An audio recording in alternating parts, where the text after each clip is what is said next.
In today's session, we will be answering the guiding question, what are some characteristics of critical thinkers? And more importantly, be thinking, how can I apply these characteristics to become a more critical thinker for my business, company, or organization? Critical thinking refers to the higher order thinking of evaluating and analyzing to be able to make decisions, determine solutions, and problem solve in situations. Four characteristics of critical thinking are active listening, curiosity, self-discipline, and humility. It's true, the best communicators are active listeners. What does it mean to practice active listening?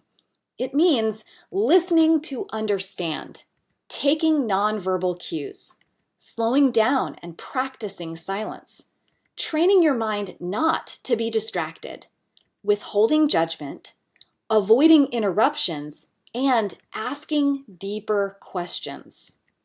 Now it's your turn. What is one area in which you could improve your active listening skills?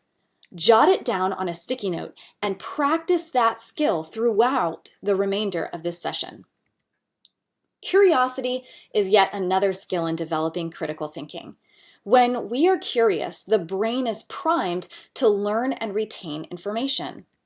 A study published in the October 2014 issue of the journal Neuron suggests that the brain's chemistry changes when we become curious, helping us better learn and retain information. However, we often resist curiosity because it takes courage to not know. Choosing to be curious is choosing to be vulnerable because it requires us to surrender to uncertainty. It wasn't always a choice. We were born curious. But over time, we learn that curiosity, like vulnerability, can lead to hurt. As a result, we turn to self-protecting, choosing certainty over curiosity, armor over vulnerability, and knowing over learning.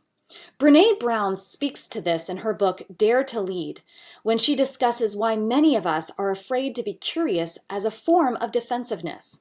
Having to be the knower or always being right is heavy armor that often leads to distrust, bad decisions, and unnecessary, unproductive conflict. When I feel myself reaching for my favorite armor, perfectionism, anger, being the knower, trying to control, emotional intensity, or getting critical, I try to remember that the antidote to armoring up is staying curious, which is a characteristic of critical thinking. When you are curious, one question leads to another question. Curiosity is about listening and asking the right questions, because the right questions will lead to solutions. The curiosity creativity cycle. Tell me more is a great phrase to use in workplace conversations to practice curiosity. In the context of solving problems, failure to be curious often results in poor solutions. Curiosity means focusing on the nature of the problem before even considering a solution.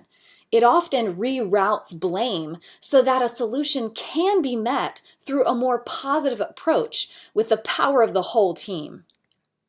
Curiosity and knowledge building grow together. The more we know, the more we want to know. It's part of the growth mindset, the approach outlined in Carol Dweck's groundbreaking book, Mindset, The New Psychology of Success, How We Can Learn to Fulfill Our Potential. Now it's your turn. What is one way that you can adopt a more curious approach to a problem you are facing in your workplace? Pause the video and jot down what comes to mind. Reasoning and rationale are often associated with self-discipline. Critical thinking is a self-disciplined and self-guided action. Critical thinkers don't jump to conclusions. An important step in problem solving as a critical thinker is taking the time to acquire the necessary information and know the facts. Critical thinking requires the individual to use their own reasoning skills and have the ability to evaluate and reflect. Reflective thinking questions include, what was easy? What was hard? How are you doing it? What did I learn? What are you working on? And how will you use it in the future? It takes discipline to stop and slow down to consider these things.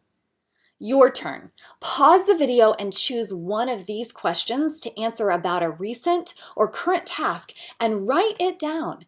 Take the time to invest in the process of being more disciplined right now. The final characteristic of a critical thinker we will investigate in today's session is humility. Humility is the opposite of arrogance. Humility relates to having an open mind. To be receptive to new ideas or opinions, the critical thinker would have to be modest of their own opinion. It means admitting your mistakes. It means practicing gratitude, appreciating others, and thanking others for their help.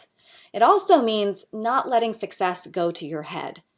Being humble allows you to accept and see information in a way that is not filtered through your ego. Humble people are open-minded. Open-mindedness is the virtue by which we learn. In particular, being open-minded means taking into account relevant evidence or arguments to revise a current understanding. It means being critically open to alternatives, willing to think about other possibilities even after having formed an opinion, and not allowing preconceived notions or bias to constrain or inhibit reflection on newly presented information. Sometimes open-mindedness means stepping out of your comfort zone, which is a key component to critical thinking.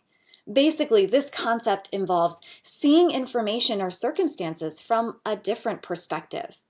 In critical thinking and problem solving, we sometimes have to get out of the areas or zones that make us comfortable and stretch our thinking. This makes us more adaptable and more able to embrace change. Humility leads to adaptation, being flexible and open-minded to change. The question in today's culture is not will change occur in our organization, but how well our employees are adapting to that change. Seth Godin, in his book, Linchpin, Are You Indispensable?, articulates that employees protect themselves from becoming obsolete by changing. Adaptation is a survival skill of nature. The species which survive in an environment are those that are capable of adapting well. Often an obstacle to change is fear. Fear can be addressed by being ready for changes as they come. And when you are a critical thinker, you are ready for changes because you have been looking for them all along. Often, critical thinkers are the change or the changers in an organization, since they have been putting into practice the characteristics we've discussed in this session. Actively listening, asking the right curious questions, having been disciplined to reflect on what is going on, and having the humility to see things from others' perspectives. The facilitator of change is readiness. To improve the readiness level of employees, sometimes it's helpful to initiate change gradually and allow empathy to guide you. Connecting with others and addressing what people's fears may be in regards to the change shows them that you care. With that being said, now it's your turn. What change or changes do you see in the present or near future that will affect you and or your employees? How can you be more ready and be able to adapt to these changes? The first step in adapting is to recognize that a change is necessary. That's awareness. Pause the video and write down your thoughts in regards to potential changes you see in the current or foreseeable future. Are you aware of them? Are you ready? Make a short list of some ways to better prepare for what may be to come. The best practices of a critical thinker have been paired with the application questions that you've been answering throughout this session. Active listening. What is the area you chose to improve your active listening skills? Curiosity. What is one way that you will adopt a more curious approach to a problem you are facing in your workplace? Self-discipline. What question did you ask yourself and answer about a specific task or project you're working on to practice the self-discipline skill of reflection? Humility.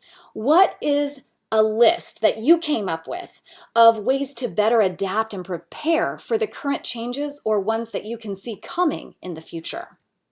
What did you learn? What were your biggest takeaways from this session? Consider sharing what you've learned with a colleague or teammate to actuate the application of this session.